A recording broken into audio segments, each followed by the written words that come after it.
Tout d'abord, la place des sens dans le Nouveau Testament, spécialement les miracles de Jésus. On voit que les miracles de Jésus concernent les sens, la guérison des sourds, des muets, des aveugles, des paralysés. Et ces miracles sont pas d'abord ou pas seulement un miracle qui a du sens pour les premiers intéressés, pour les malades, ils sont toujours des signes, des paraboles pour les témoins, particulièrement les pharisiens. Le véritable aveugle, c'est celui qui croit voir. Le véritable sourd, c'est celui qui pense entendre. Le vrai paralytique, c'est celui qui manifestement aurait un cœur dur. Et donc le salut s'accomplit lorsque les personnes vivent pleinement leurs capacités sensorielles, à la fois les externes et les internes, les sens intérieurs. Et donc pour entrer dans le royaume, Jésus ne parle pas comme ça, mais on peut l'induire, hein. Il faut avoir des sens internes ou intérieurs, des sens spirituels ouverts, en plus de nos sens externes. Car sans qu'on s'en rende compte, il peut y avoir des sens qui ne fonctionnent qu'en apparence. Si vous étiez des aveugles, vous n'auriez pas de péché, dit Jésus en Jean 9. Mais à présent, vous dites « nous voyons », donc votre péché demeure.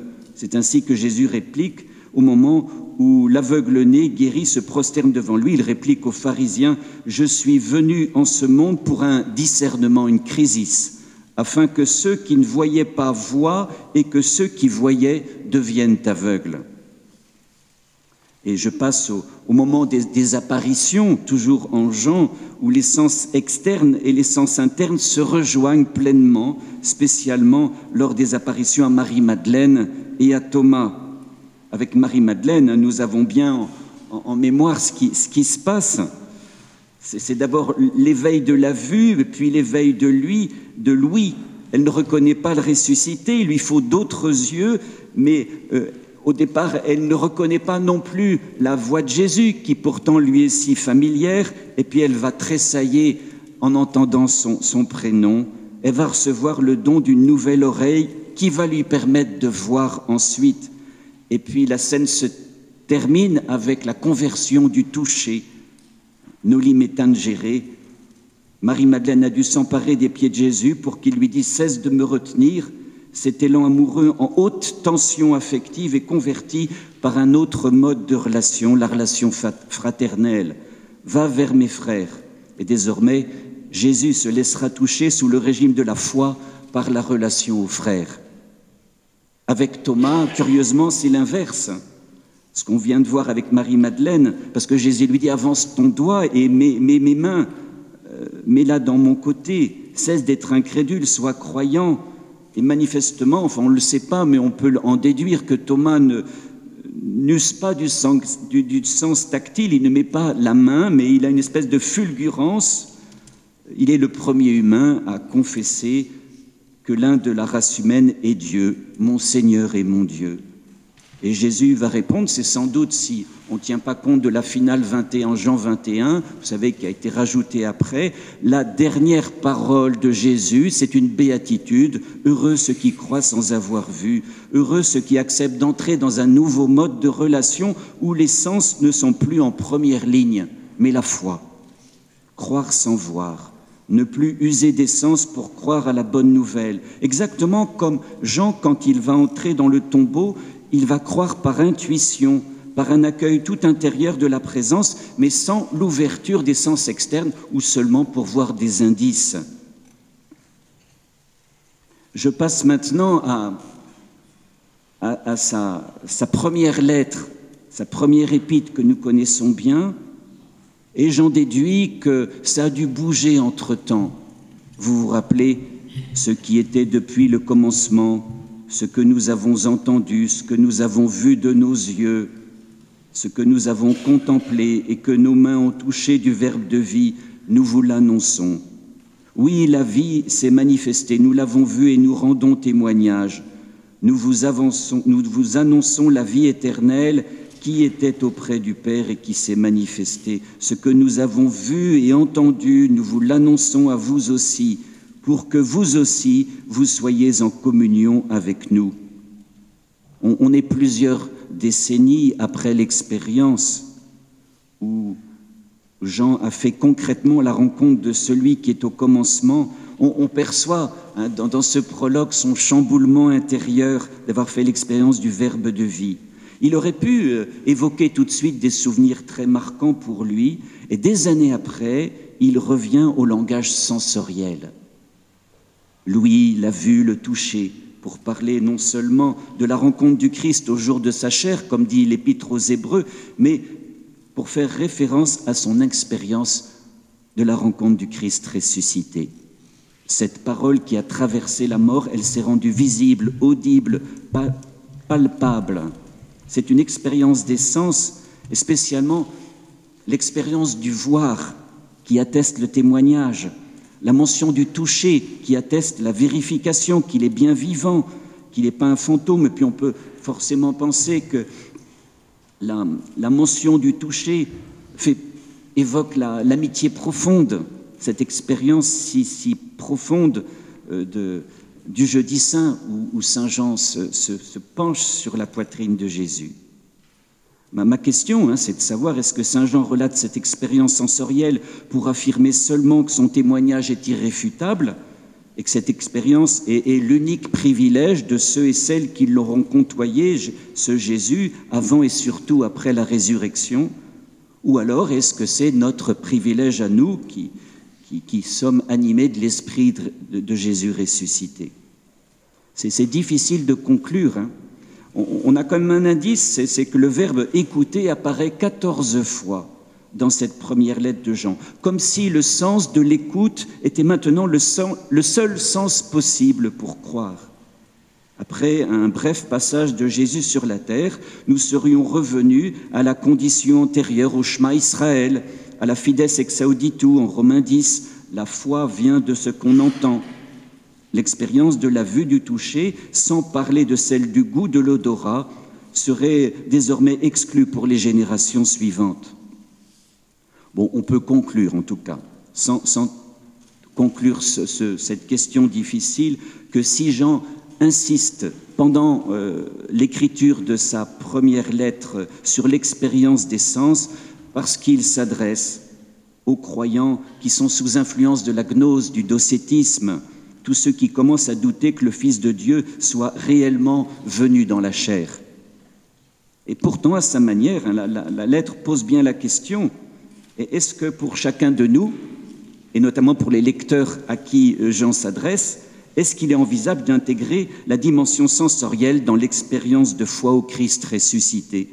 Et si oui, de quelle manière? En théorisant un peu, on pourrait dire, le régime de la résurrection induit quel type de lien entre mes sens externes et mes sens intérieurs? Ça va être au long des siècles la question d'un certain nombre de pères de l'Église, d'Origène à Saint-Bernard, tous les mystiques rénants, Diadoque de Photicée, bien sûr Saint Jean de la Croix et Saint Ignace.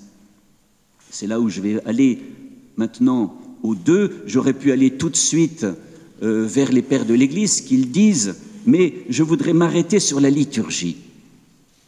Avant d'aborder cet âge patristique, la liturgie des premières communautés chrétiennes, qu'est-ce qu'elles nous disent? Et j'ai bien sûr pensé à la célébration d'entrée en catéchuménat qu'un grand nombre maintenant d'entre nous connaissent, cette signation du front et des sens comme rite principal d'accueil. On sait que la liturgie des catéchumènes est très ancienne. L'ouïe, la vue, le goût, le cœur, les épaules, signe de vigueur spirituelle.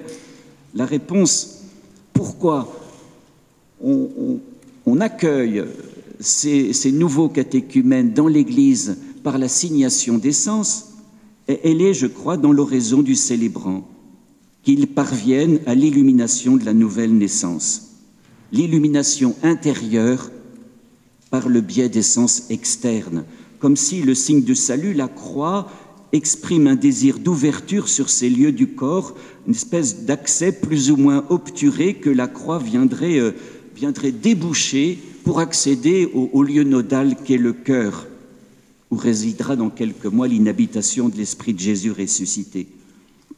Donc, on a cette célébration qu'il faut vraiment méditer pour notre sujet.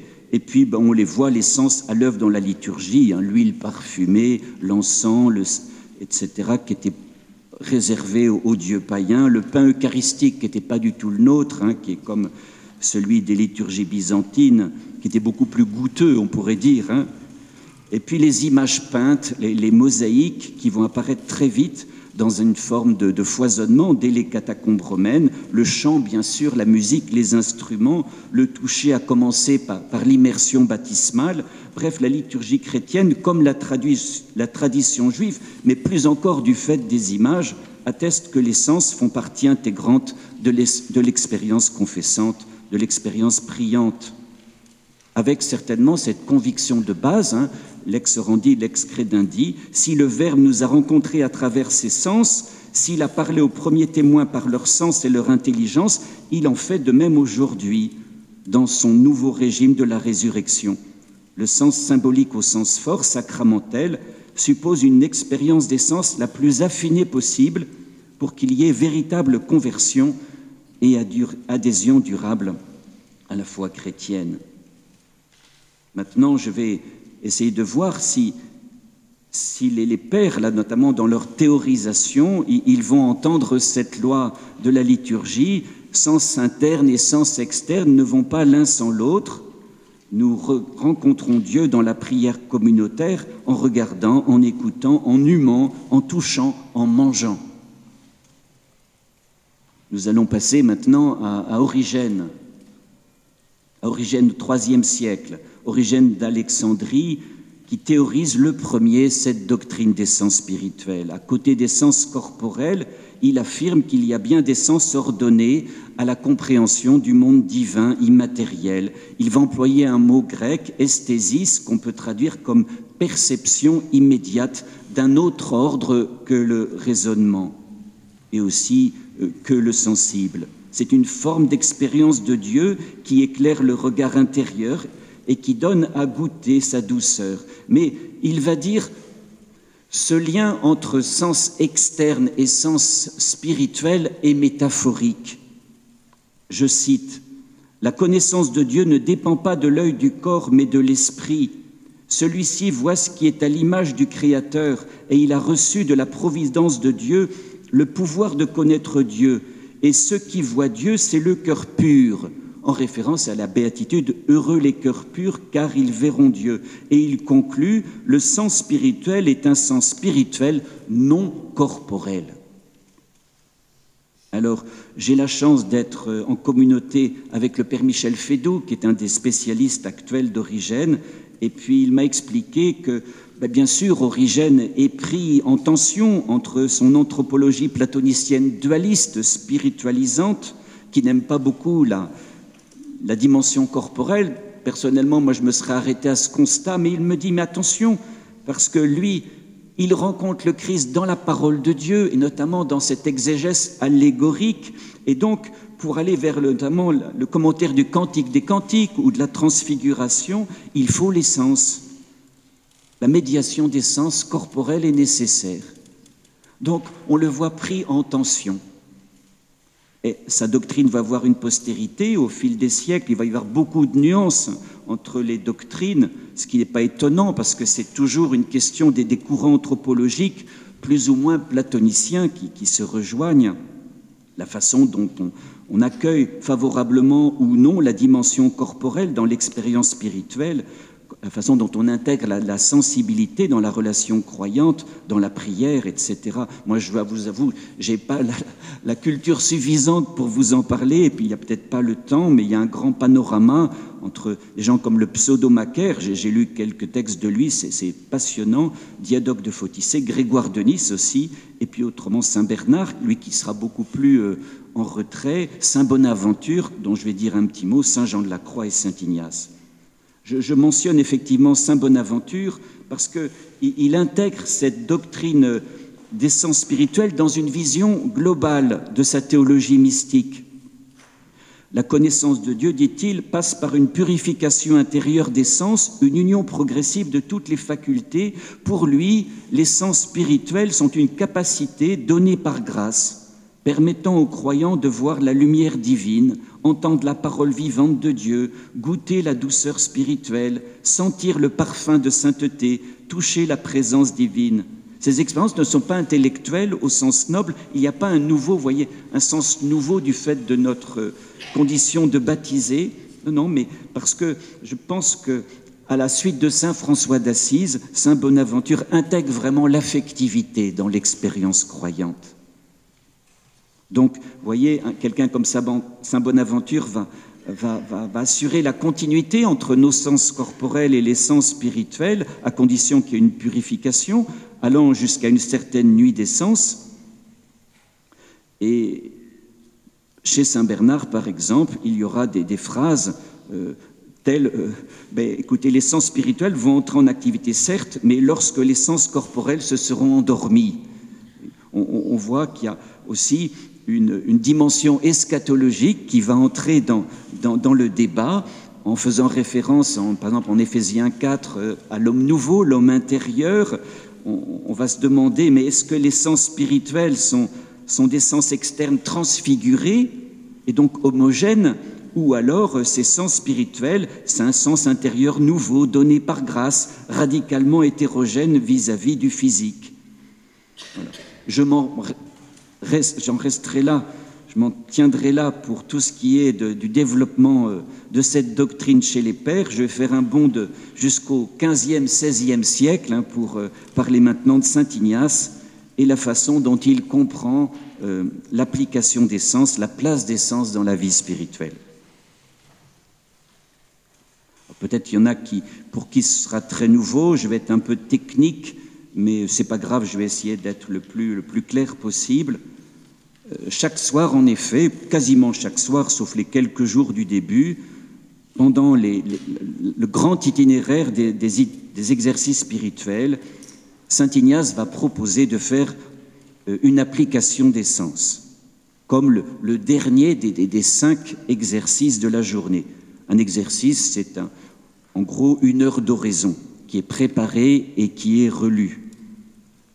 Ignace invite le retraitant à se laisser toucher dans cette dernière oraison de la journée, à travers sa sensibilité, jusque dans son corps, de faire finalement ce qui est mentionné au début de la première lettre de saint Jean, comme si le Verbe, grâce aux 4 exercices précédents, pouvait plus librement, lors de cette 5e heure, se rendre visible, audible, palpable au sens. Comme si s'accomplait ce que saint Paul dit en 2 Corinthiens 3, 18, « Nous tous qui, le visage découvert, réfléchissons comme un miroir la gloire de Dieu, nous sommes transformés en cette même image. » Cette application des sens peut s'éprouver de façon très discrète ou beaucoup plus manifeste, sans devenir, je crois, de la gourmandise spirituelle. Elle peut conduire à une union profonde avec le Seigneur, conduisant à un apaisement, une unification, voire une guérison des sens corporels, même si, encore une fois, elle peut se vivre comme un désert une nuit. En fait, les sens, pendant cette application, ou au moment de la Passion, la 3e semaine, ou même la semaine de la résurrection, peuvent vivre, les sens eux-mêmes peuvent être comme une sorte de nuit, parce qu'ils vont dans un mystère pascal. Ils passent de la vie à la vie à travers la mort. Avant de décrire le déroulé d'une journée type des exercices, je voudrais dire d'abord que saint Ignace ne parle jamais de sens spirituel. Il connaît le débat dont nous venons de parler brièvement, il reste très prudent, il ne veut surtout pas entrer dans une théorisation de la connaissance expérimentale de Dieu. Ce qu'il souhaite, c'est proposer sa propre expérience pour aider d'autres, en donnant toute la place à l'affectivité, à la sensibilité, sans pour autant laisser de côté la raison. Souvent, il emploiera l'expression « sentir et reconnaître ». Sentir l'émotion, c'est-à-dire avec mon affectivité spirituelle, et les reconnaître avec l'usage de ma raison priante, en relecture.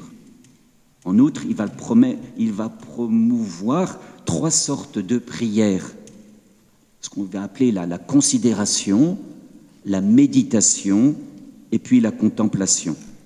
Qu'est-ce que la considération? Eh bien, c'est tout simplement une attention soutenue de l'intelligence aimante, en lisant, par exemple, un passage de l'Écriture à voix basse. La méditation, ça va être la convocation des trois puissances de l'âme, la mémoire, l'intelligence et la volonté. La volonté, à partir de son époque, jusqu'à son époque, peut-être jusqu'au XVIIe, si je me souviens bien, ça va être la capacité à se laisser affecter et non pas la détermination volontaire. Ça faudra bien, quand on lira ces textes, la volonté n'est pas dans le sens tel qu'on la comprend aujourd'hui. Et puis, donc je vous ai dit, la considération, la méditation et la contemplation. Dans les deux premières, la raison est en tête de pont, on pourrait dire. Dans la troisième, eh bien, les trois facultés, mémoire, intelligence, volonté, sont toujours présentes, mais comme en backup, comme en présence passive, en accueillant les réalités sensibles des récits évangéliques. Dans la contemplation, il s'agit de voir les personnes, puis d'entendre ce qu'elles disent, de regarder, faire attention à ce qu'elles font. Le but de ces trois formes de prière est, je cite, sentir et goûter la présence de Dieu. Nous reviendrons sur cette expression un peu surprenante. Vous voyez, sentir, ok, il rajoute le goût, sentir et goûter les choses intérieurement. En fait, la présence de Dieu, les réalités divines, pour qu'elles demeurent en nous. Et parmi ces trois, la contemplation, grâce à l'application des sens qu'on va voir maintenant, va faire croître ce qu'on peut appeler la mémoire affective pour être mieux disciple. La grâce de la première semaine, c'est de demander une connaissance intérieure du Seigneur qui, pour moi, s'est fait homme afin de mieux l'aimer et le suivre. Demander une connaissance intérieure du Seigneur. Entrer dans ce qui se passe à l'intérieur de Jésus. Et puis peut-être entrer dans son lien à son Père, afin de mieux l'aimer et de mieux le suivre. Je vous dis maintenant quelques mots sur le processus de l'application des sens. Une journée ordinaire du parcours des exercices comprend d'abord 2 temps de contemplation, souvent de 2 récits évangéliques. Puis ensuite, il y a 2 exercices de répétition, c'est-à-dire on repère dans les premiers temps d'oraison ce qui nous a touchés ou ce qui nous a rebutés et on les reprend. Ça veut dire que, arrivé en fin de soirée au 5e exercice, on vit ce moment comme un aboutissement de la journée de prière. On avait déjà pris soin de composer par l'imagination un lieu où se déroule la scène évangélique. Déjà, les 2 contemplations et les répétitions étaient faites à partir de la vue et de l'écoute. Mais à cette dernière étape, on invite le retraitant à prier, en plus de la vue et de l'écoute, avec l'odorat, le goût et le toucher. Et cette palette d'essence donne à la volonté et à l'intelligence une plus grande passivité encore. Cette forme de contemplation très affective a pour but vraiment audacieux de nous faire entrer plus avant dans l'humanité du Seigneur. Une expérience, on dirait aujourd'hui, immersive, comme si s'anticipait la transfiguration de notre chair vulnérable. J'exagère un peu, mais à peine. En tout cas, l'application des sens peut se comprendre comme le pic d'une sorte de connaissance qui embrasse non seulement les sens corporels, mais les affects, les sentiments, et donc la connaissance intérieure, mémoire, intelligence, volonté. On pourrait ajouter l'imagination avec son excursus de l'inconscient, pourquoi pas.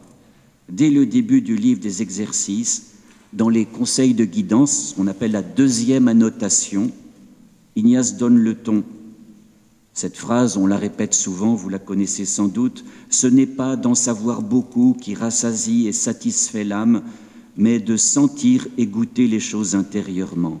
Sentir et goûter.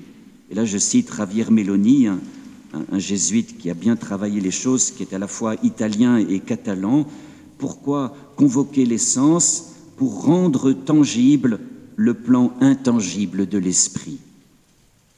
Et il fait entrer un concept de Xavier Zubiri, le concept d'intelligence sentante, qui exprime cette forme de compréhension qui capte par les sens, organise et intériorise la perception de la réalité. Maintenant, j'en viens à pourquoi sentir et goûter les choses intérieurement. Sentir, exercer une intelligence sentante, mais pourquoi le verbe goûter est-il ajouté au verbe sentir? Pourquoi mettre le goût à part? Et on le voit dans la parole de Dieu. Goûtez et voyez comme est bon le Seigneur, goûtez sa parole. Comme si le goût résumait tous les sens. De fait, contrairement à la vue et à l'écoute qui, eux, se réfèrent à une réalité provenant du dehors, je cite toujours Mélanie, le goût se situe juste à la transition entre l'extérieur et l'intérieur, à ce seuil où se déploie notre attention et notre capacité à percevoir ce qui se donne. C'est vraiment le sens de la frontière, le goût. Le goût est le sens de la résonance. On perçoit les effets que le goût dégage en termes d'agrément ou de désagrément, de plaisir ou de déplaisir, pour suivre la route vers les plus profondes régions de la personne, mais à partir de l'expérience concrète. Alors, pourquoi sentir et goûter les choses intérieurement? Tout d'abord, bien sûr, pour accroître chez le retraitant l'union au Christ, l'accueil plus profond du salut baptismal. Mais il faut ajouter, et ça, Dominique Salin l'a dit certainement hier, Ignace promeut cette intelligence sentante car elle est pour lui indispensable au discernement des esprits. Elle aide à sentir et reconnaître les émotions intérieures de consolation et de désolation. Et là, je cite plusieurs passages, les bonnes pour les accueillir, les mauvaises afin de les rejeter, ce qui permet de dégager la route d'acquérir une liberté intérieure, etc. Maintenant, nous arrivons à la dernière partie de l'exposé. J'espère que vous tenez bon. Comment user des sens dans notre relation à Dieu? On a certainement, depuis notre philo de terminale, en mémoire cette phrase toujours valable de Descartes, les sens nous trompent. Comment pouvoir aller à Dieu avec nos sens? Comment faire pour les évangéliser, ces sens corporels, qui sont tellement mis à rude épreuve, comme nous disait le frère Tanguy-Marie, afin qu'ils soient les meilleurs vecteurs possibles entre l'extérieur et notre intérieur? C'est vraiment cette question de la garde des sens, et je pense que c'est le lien avec la conférence précédente. Il y a un enjeu actuel plus que jamais fort pour notre humanité. L'art d'être disciple, la discipline ou la garde des sens. Dans la tradition spirituelle, on connaît 3 sortes de gardes. La garde des pensées, la garde du cœur et la garde des sens. Et on peut résumer par l'histoire bien connue d'Évagre. Vous vous rappelez, il dit, comme nous sommes des meuniers, ou plutôt des portiers à la porte du moulin, les paysans viennent avec le chargement de grains, et il dit à chacun, en regardant un peu comme dans la publicité de Jacques Vabre autrefois, là, il prend les grains, et puis il dit oui ou non. Et il dit à chacun, es-tu de mes amis ou des ennemis? Parce que si tu me mets du mauvais grain ou de l'ivraie, toute ma farine va être foutue. Et donc, Évagre va dire, tiens-toi à la porte, fais la garde du cœur, des pensées, mais là c'est la garde des sens. Sois le portier de ton cœur. Examine avec soin les mouvements nés des pensées qui viennent frapper à la porte. Et donc l'art d'être disciple demande une discipline, une purification progressive des sens, pour tout faire, pour ne pas capituler devant la facilité ou la sensualité, en allant plutôt vers une écologie des images, une sobriété de nourriture, une saine détente et non pas vers la procrastination, où peut survenir une boulimie des sens qui va mener à une atrophie des sens. Et donc j'ai fait appel à 2 contemporains que je vous citais tout à l'heure, et notamment la sœur Catherine, qui a écrit en 2010 « Les fenêtres de l'âme, aimer et prier avec ses 5 sens », avec cette question « Comment ouvrir les sens comme de véritables fenêtres de l'âme afin d'élever la vie sensible à l'expérience spirituelle et les voir s'affiner l'une par l'autre ». Et donc je les prends rapidement un par un. L'ouïe. Nous sommes tous, moi le premier, témoins de la dimension ascétique que revêt l'art de bien écouter, à la fois la parole de Dieu et bien écouter la parole de nos frères, de les écouter jusqu'au bout. Et quel bonheur lorsque nous sommes exercés à cette écoute, pour eux, bien sûr, et puis pour nous, bien sûr. On dit que l'écoute est le sens le plus vulnérable, mais le plus décisif. Prenez garde à la manière dont vous écoutez, dit Jésus, et le bonheur est de ce côté. L'œil, c'est le sens qui touche le plus la mémoire. Là aussi, le combat spirituel peut être sérieux, spécialement dans cette culture qu'on a décrite tout à l'heure de consommation qui prend appui sur la stimulation des émotions et donc des sens pour vendre. Plus que les deux autres, le goût. Le goût nous met sans doute davantage face au choix de goûter ou de dévorer. Il a cette force d'être au seuil, comme on le disait, entre l'extérieur et l'intérieur. C'est lui qui peut proposer un arrêt sur image. Le toucher, quant à lui, correspond davantage à la vérité ou non du lien fraternel, du lien social. Bien sûr, tous les autres. Les 4 autres sens y contribuent, mais spécialement le toucher. Lorsque, par exemple, je vais consoler quelqu'un avec la vérité du tact, juste le geste qu'il faut. L'odorat invite au discernement. Dans une atmosphère souvent confuse pour les autres sens, l'odorat arrive à trouver la bonne, la mauvaise odeur.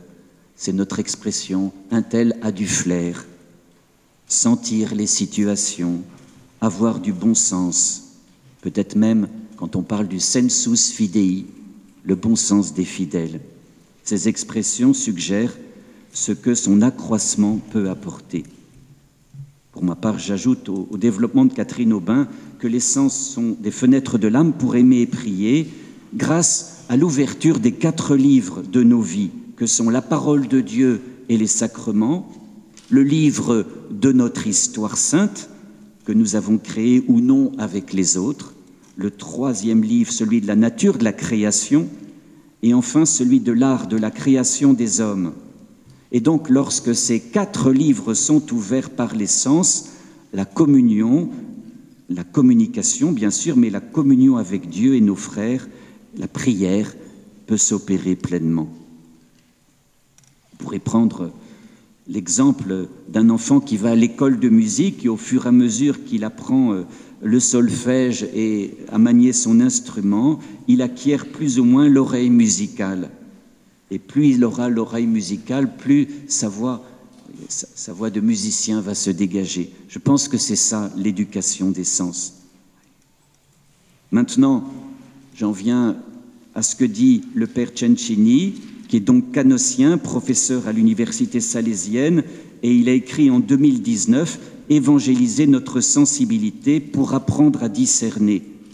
Il décrit la sensibilité comme l'énergie précieuse qui nous fait vibrer face à la vie, mais qui est aussi fondamentalement ambivalente.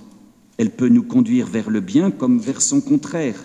Elle peut renforcer en nous la tendance soit auto-référentielle, soit résolument ouverte à l'autre.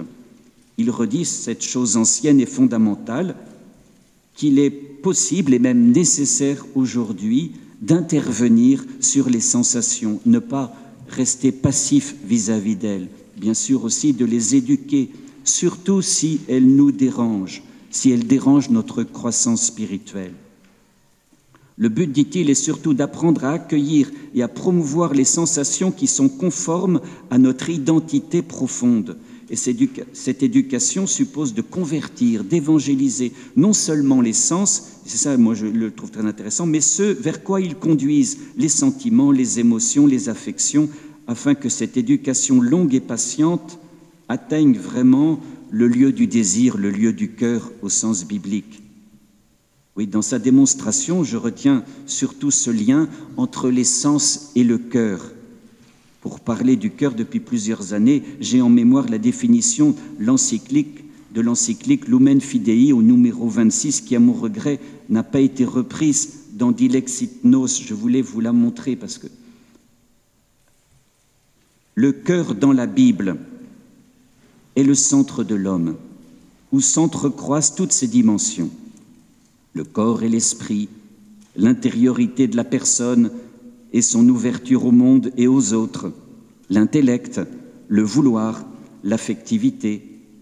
Eh bien, si le cœur est capable d'unir ces trois dimensions, c'est parce qu'il est le lieu où nous nous ouvrons à la vérité et à l'amour et où nous nous laissons toucher et transformer par eux. On pourrait ajouter aussi, c'est le lieu de l'inhabitation de l'Esprit Saint. Eh bien, l'enjeu de l'éducation des 5 sens est de conduire au cœur.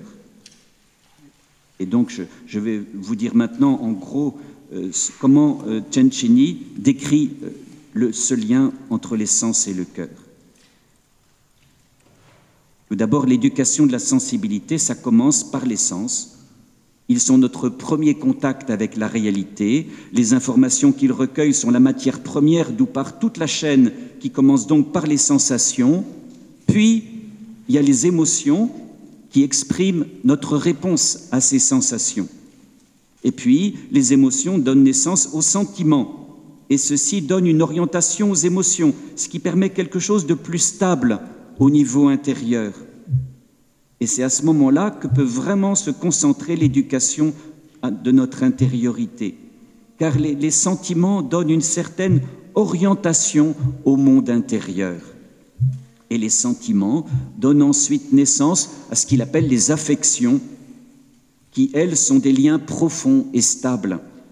Les sensations, les émotions, et en partie les sentiments, expriment la sensibilité dans sa phase réactive, alors que les sentiments et les affections manifestent la sensibilité comme une force proactive qui décerne et décide le chemin à prendre. Il se rapproche de ce chemin tellement mystérieux qui est le chemin du désir, le chemin du cœur. Et cette force proactive, il la décrit comme une sorte de fleuve souterrain. Parfois, ce fleuve affleure au niveau de la pleine conscience, mais le plus souvent, il se déplace incognito. Et pourtant, il est à éduquer. Et dans cette chaîne assez incroyable qui mène au cœur, eh bien, les sens, il donne une image, ils ressemblent à un pont-levis. Ils sont à la fois externes et internes. Ils sont une pièce maîtresse du dispositif, car tout ce qui se trouve à l'arrivée, dans le cœur, est passé d'abord par le pont-levis des sens. Ce qui signifie en retour que, comme le cœur, à leur manière, nos sens, je cite, sont calibrés sur la vérité, la beauté et la bonté, et qu'ils tendent spontanément vers ce qui est vrai, beau et bon, malgré bien sûr leur ambivalence. Et dans notre réflexion de ce matin, nous comprenons donc mieux pourquoi, dans cette chaîne que nous venons d'écrire, que ces sens ont plus que jamais leur place dans l'activité priante. Et cette dernière affirmation m'amène à conclure. 5 minutes? Super. Donc je vais aller plus lentement. Donc je voudrais, en guise de conclusion, citer 2 versets de chant, connus certainement de plusieurs d'entre vous. D'abord, bien sûr, on le connaît, le Veni Creator. Vous vous rappelez qu'à un moment, nous chantons « Accende lumen sensibus » « Embrase nos sens de ta clarté ». « Embrase nos sens de ta clarté ». Cette demande, nous pouvons l'interpréter comme la vocation de notre corps, de notre âme, de notre esprit, à accueillir l'Esprit de Jésus ressuscité. Ce verset redit à sa manière ce que nous avons essayé de dire dans cette étude, affirmer qu'il n'y a pas d'un côté nos sens corporels et de l'autre nos sens spirituels. Parler de sens spirituel n'est pas exprimer une simple métaphore de langage, une simple manière de parler. Nous pouvons, je le crois, oser une vraie analogie entre les sens spirituels et nos agents de perception sensorielle externe. Michel Feydoux dit « Ces sens spirituels ne sont pas simplement des images pour qualifier l'expérience de l'âme, mais en quelque sorte, ils incarnent cette expérience. » En fait, la question du sens spirituel ou du sens corporel, voyez, du lien, c'est la question de l'incarnation. Si ça passe par mes sens corporels, ça symbolise, ça décrit, ça actualise l'incarnation. de même que notre intelligence, notre volonté, notre imagination, nos affections, nos émotions ont besoin d'être canalisées, stimulées, éduquées, évangélisées, de même nos sens, en tant que, l'image est je crois de Cencini, rivage du cœur, pont-levis de l'âme, pour être pleinement intégré dans l'expérience spirituelle, avant d'être un jour pleinement embrasé dans la clarté de résurrection.